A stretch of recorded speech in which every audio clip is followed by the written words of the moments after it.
Hello everyone, welcome to the Exia IAS academy. तो चलिए देखते हैं एक रिसेंट मुद्दा जो कि प्रेसिडेंट्स के 14 क्वेश्चंस को लेके था।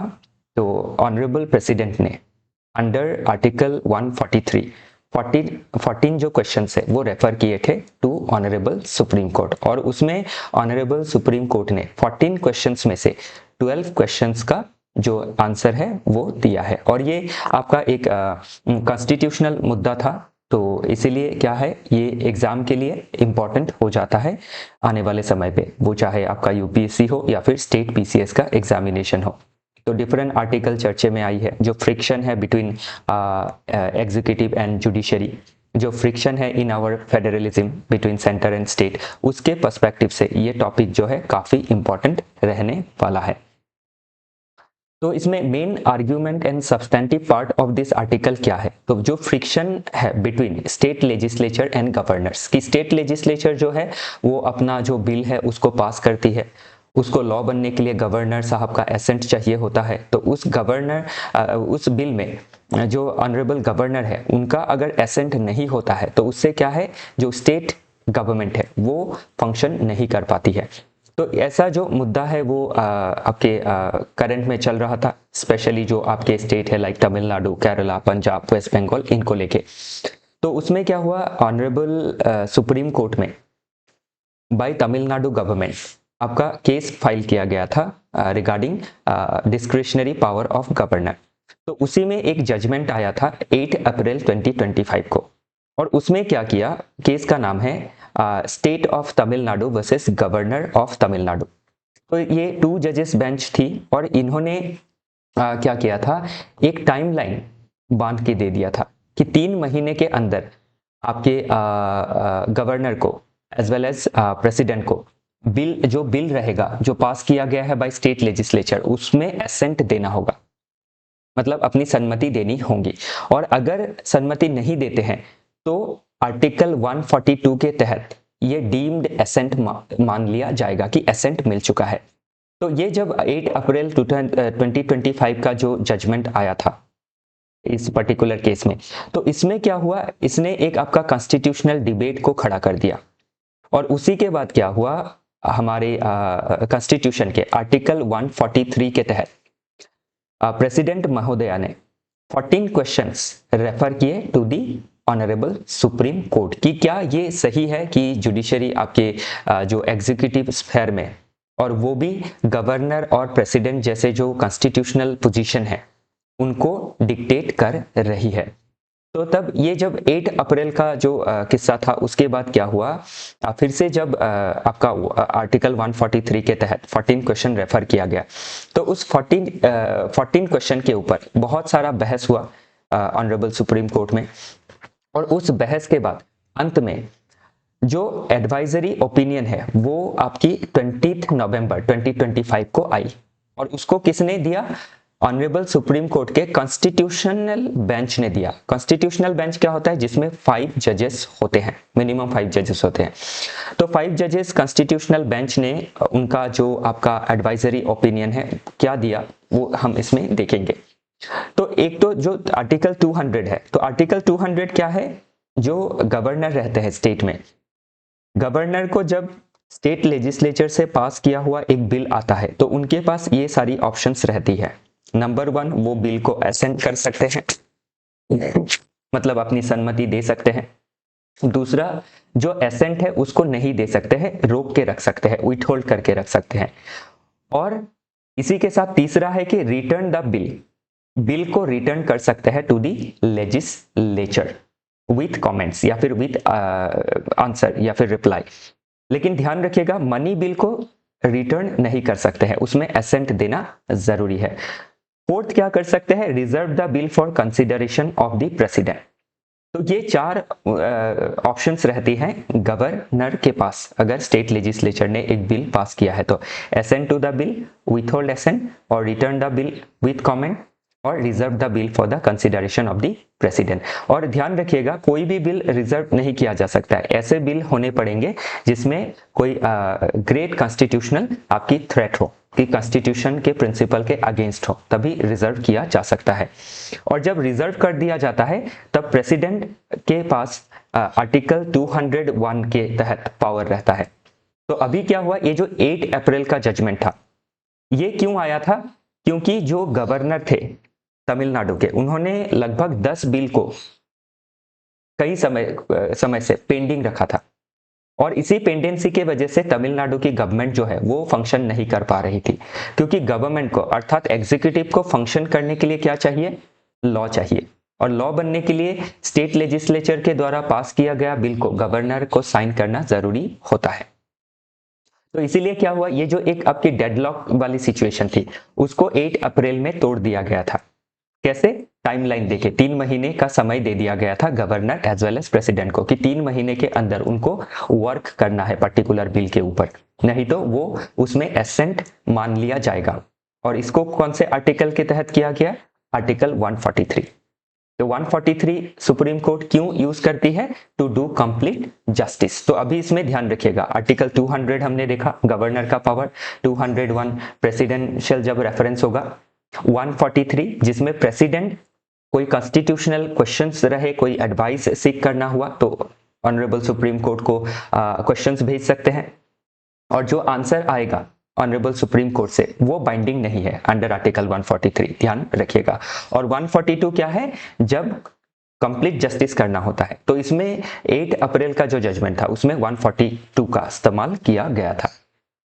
तो अभी जो करंट एडवाइजरी ओपिनियन आया बाय 5 कॉन्स्टिट्यूशनल बेंच, वो क्या था वो हम देखते हैं। तो जो भी 14 क्वेश्चन थी उनका जवाब इसमें दिया गया है।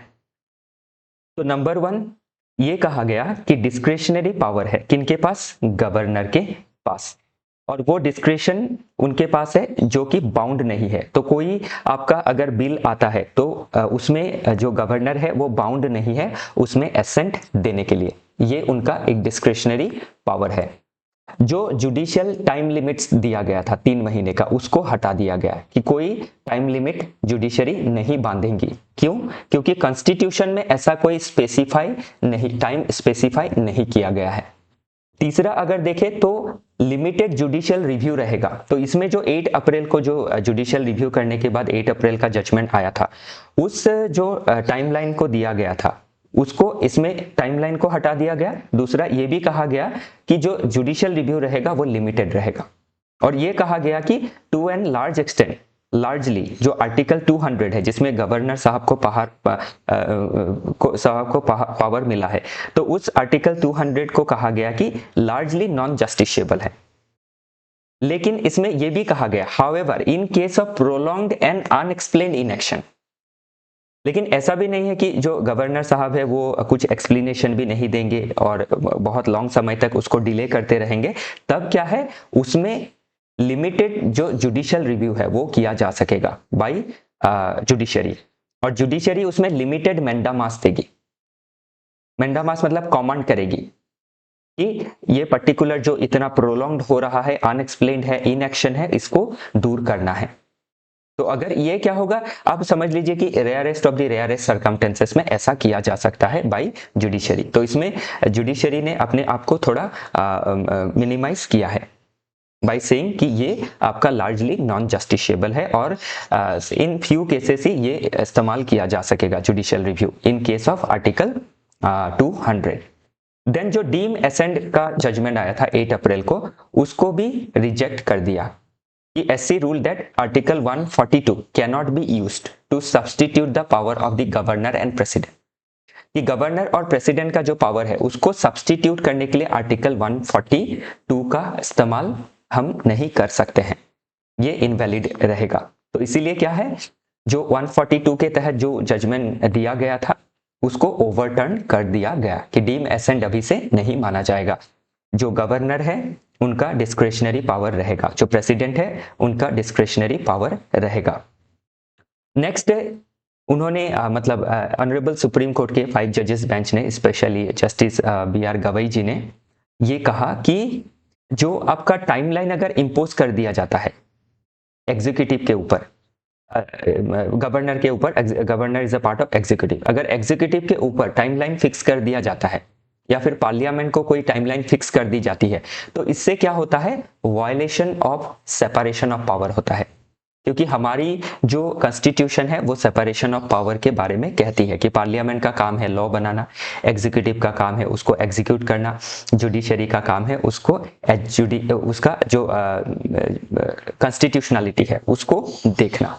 अगर कोई लीगल क्वेश्चंस आता है तो उसको देखना, ना कि एग्जीक्यूटिव के ब्रांच में जाके उस काम को करना।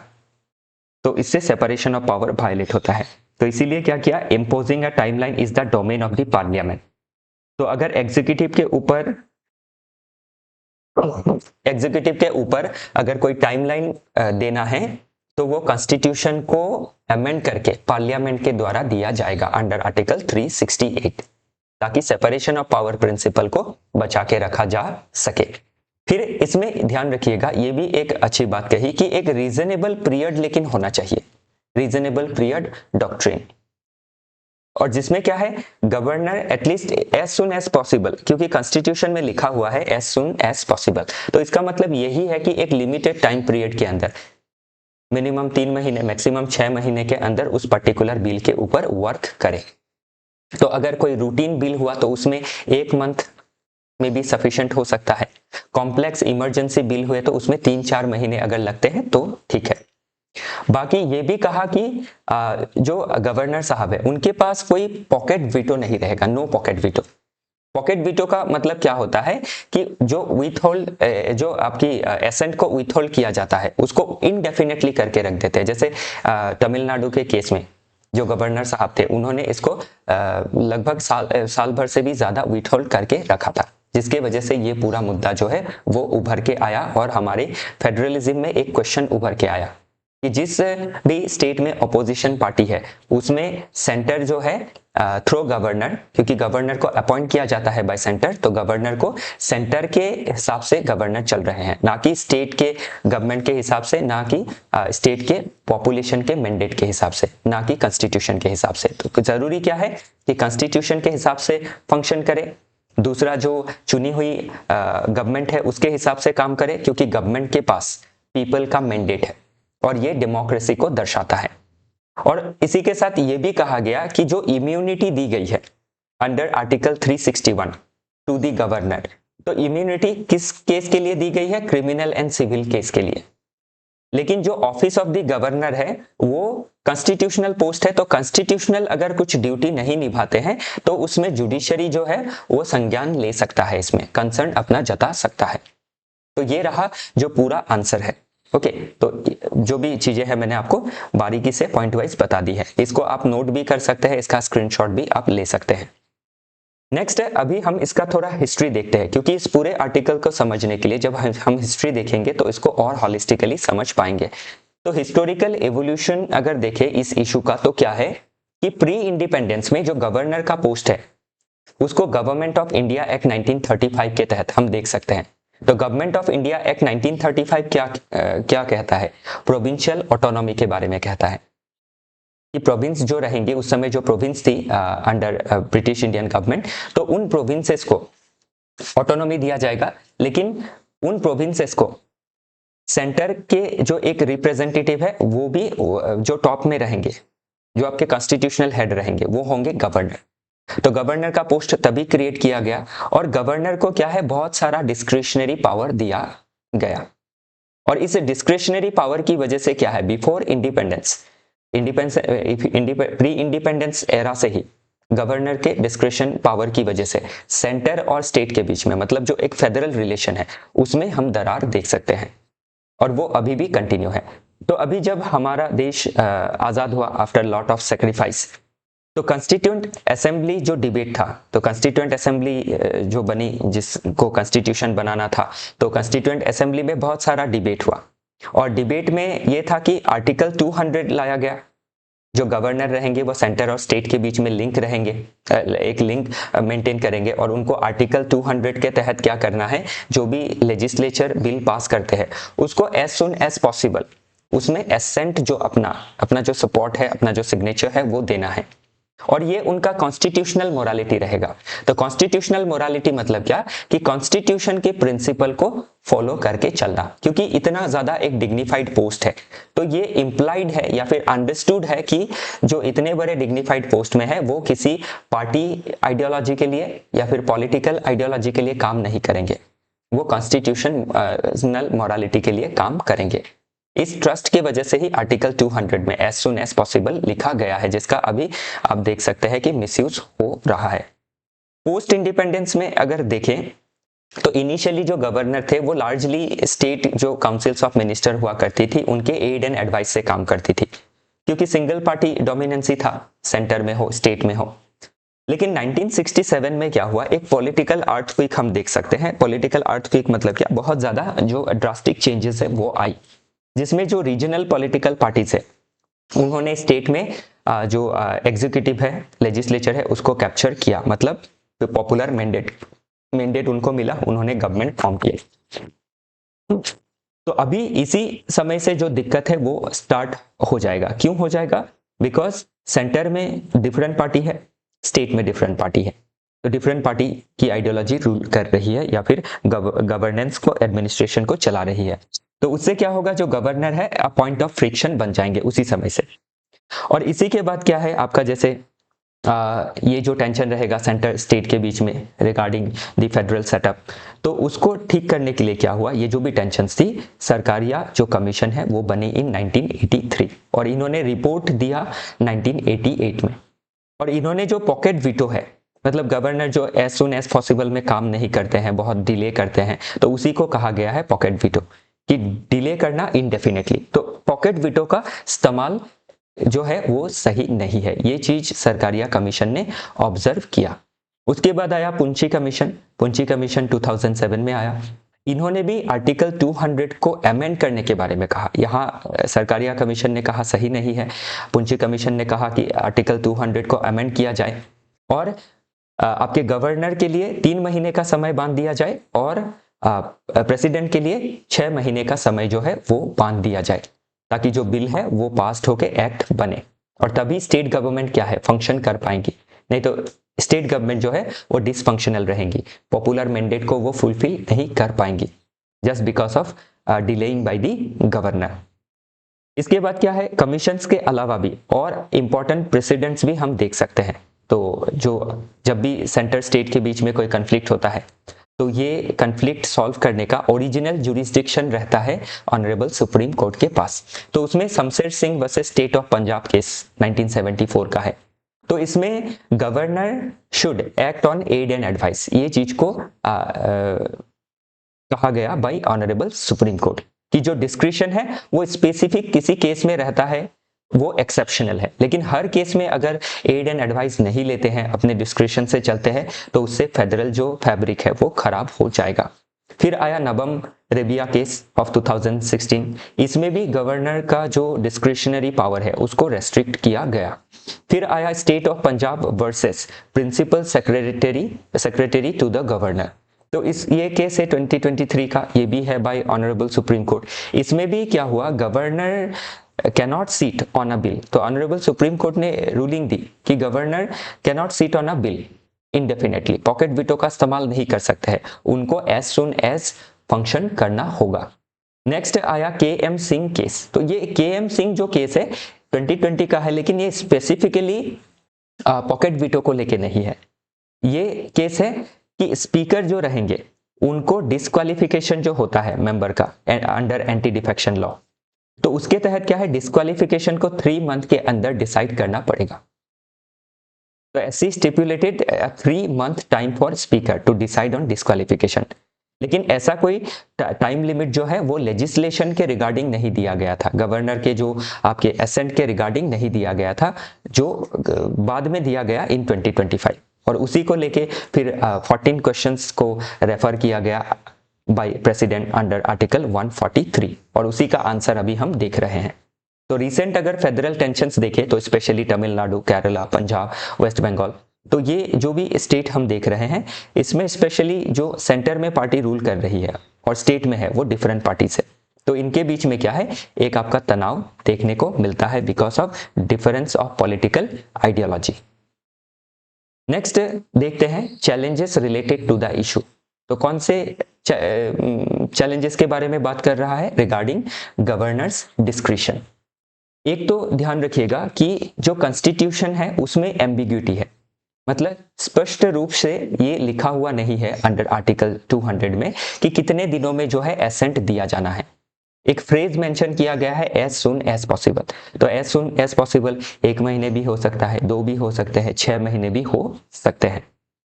तो इसीलिए क्या है, कोई स्ट्रक्चरल आपकी स्ट्रिक्ट न्यूमेरिकल टाइमलाइन जो है वो नहीं है, तो इसीलिए इनडेफिनेट जो डिले है वो देखा जाता है।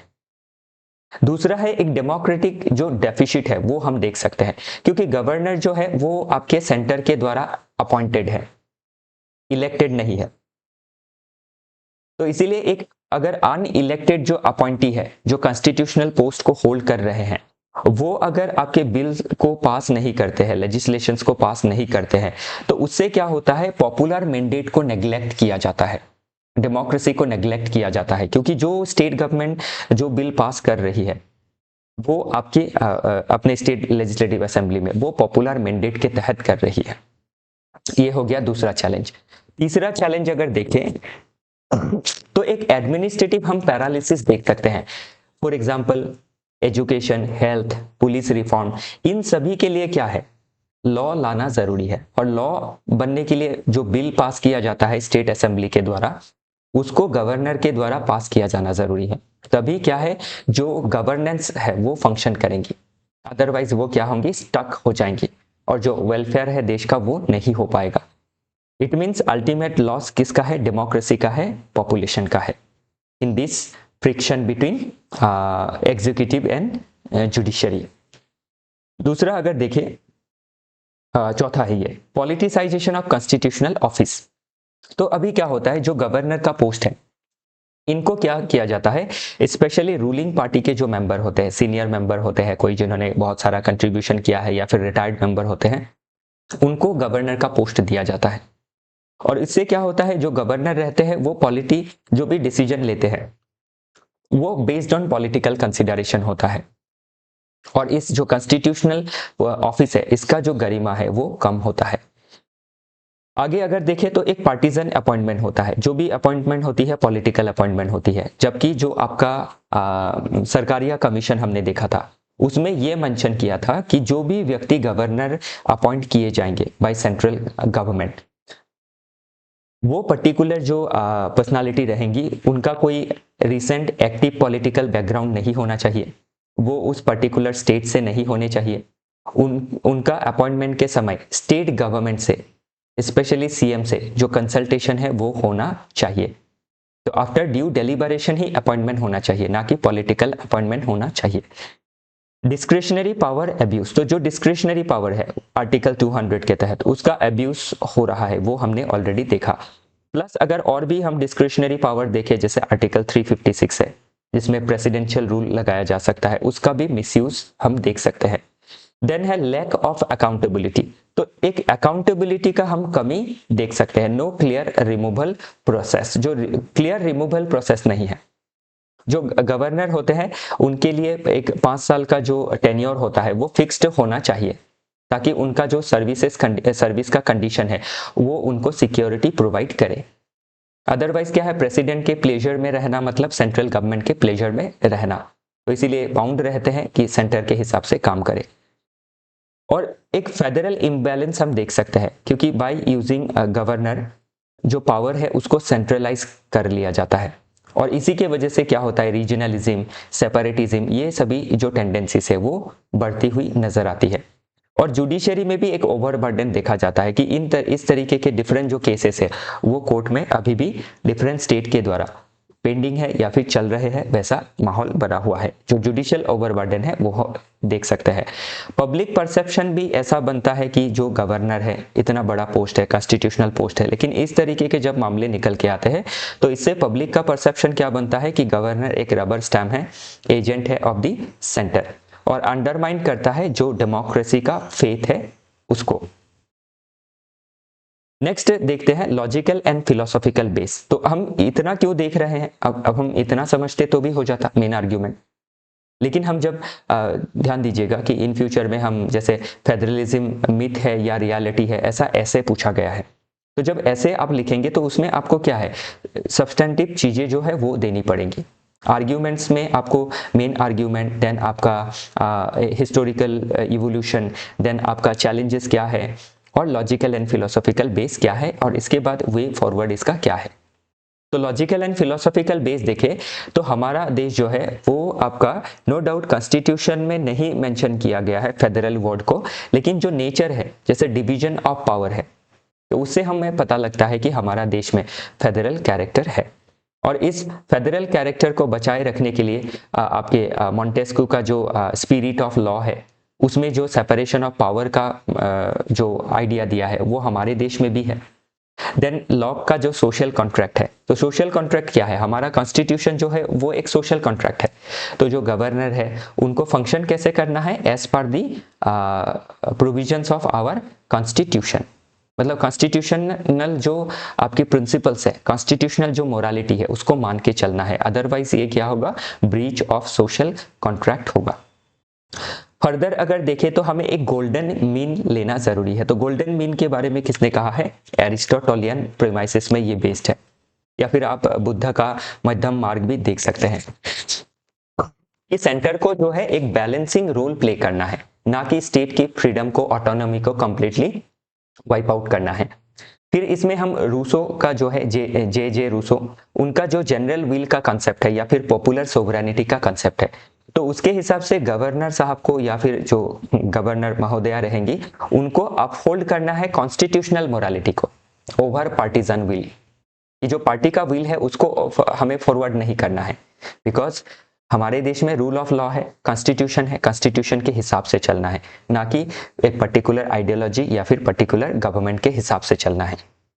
कांतियन अगर एथिक्स को देखें तो कांतियन एथिक्स हमेशा क्या कहता है, ड्यूटी के बारे में कहता है, और ड्यूटी क्या कहती है, कॉन्स्टिट्यूशन का जो प्रिंसिपल है उसको फॉलो करना। तभी क्या है, हम गुड गवर्नेंस को अचीव कर पाएंगे। अगर इस तरीके से इनडेफिनेट डिले हुआ तो स्टेट गवर्नमेंट काम नहीं कर पाएंगी, उनका जो वेलफेयर स्कीम्स है या फिर पॉलिसीज है वो रुक जाएंगी। तो और बैड गवर्नेंस किसको हार्म करेगा, देश के ग्रोथ को हार्म करेगा।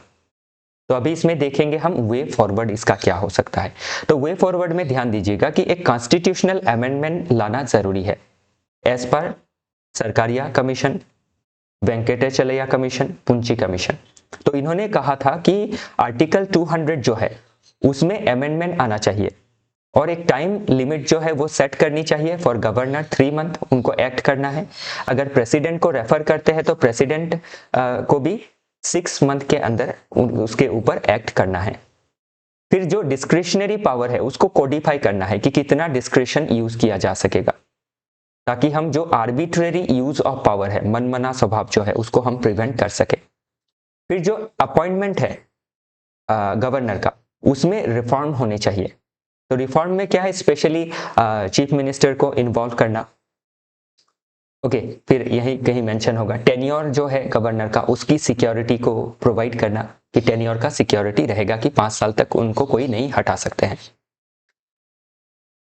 तो वो उस चीज को मेंशन करना काफी जरूरी है कि आफ्टर कंसल्टेशन ही होना चाहिए। तो इसीलिए appoint only non political eminent person होने चाहिए, और कोई पॉलिटिकल रिसेंट पॉलिटिकल बैकग्राउंड नहीं होना चाहिए। ये चीजें सरकारिया कमीशन में 1988 में ही रेकमेंड कर दिया था, लेकिन इसको रिपीटेडली इग्नोर किया गया है by central government.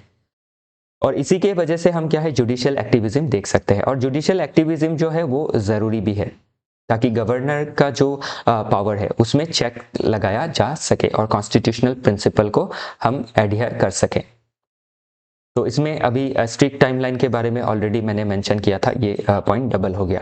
Code of conduct जो है कि एक इंटर स्टेट काउंसिल जो बनती है, तो इंटर स्टेट काउंसिल कौन से आर्टिकल के तहत बनती है, आर्टिकल 263 के तहत प्रेसिडेंट इसको फॉर्म करते हैं, ताकि सेंटर और स्टेट के बीच में आपका क्या रहे, एक हार्मोनियस रिलेशन रहे। तो जो भी आपकी दिक्कतें हैं, जो भी कन्फ्लिक्ट है, जो भी फ्रिक्शन है, उसके ऊपर डिस्कशन हो, तो ये एक डिस्कशन का प्लेटफॉर्म बनेगा।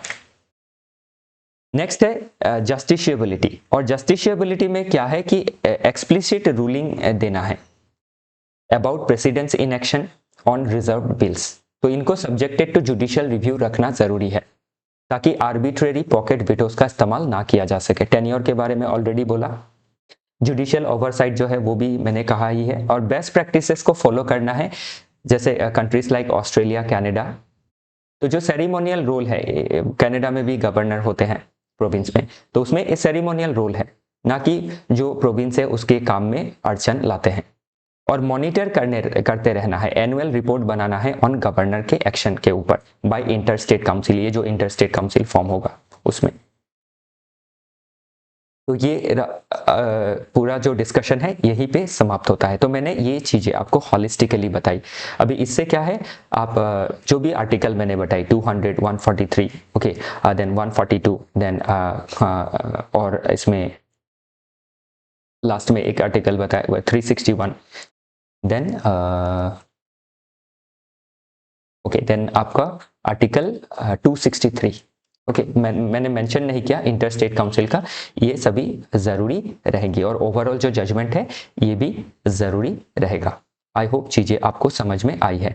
इसके साथ मैं ये बताना चाहता हूँ कि हमने जो भी चीज़ें कलेक्ट की है वो ऑथेंटिक सोर्सेस से ही लिया है, जैसे द हिंदू, इंडियन एक्सप्रेस, इनमें जो न्यूज़ आर्टिकल आ रही थी 20 नवंबर के बाद से, उन सभी को हमने अभी जो भी ये प्रिपरेशन है इनसे बनाया गया है। कई सारी आर्टिकल है, तो इनको भी आप फर्स्ट हैंड पढ़ सकते हैं। इससे क्या है, आपका एक बेटर समझ आपको मिलेगा। ओके, तो आज के इस टॉपिक का एनालिसिस यहीं समाप्त होता है। आप हमें कमेंट करके बताइएगा कि आपको कैसा लगा, और इस तरीके के जो और भी नए टॉपिक है कोई आपके ध्यान में है तो हमें बताइएगा, हम और नए टॉपिक बनाने की कोशिश करेंगे। तो हमारे साथ जुड़े रहने के लिए आप सभी का बहुत बहुत धन्यवाद।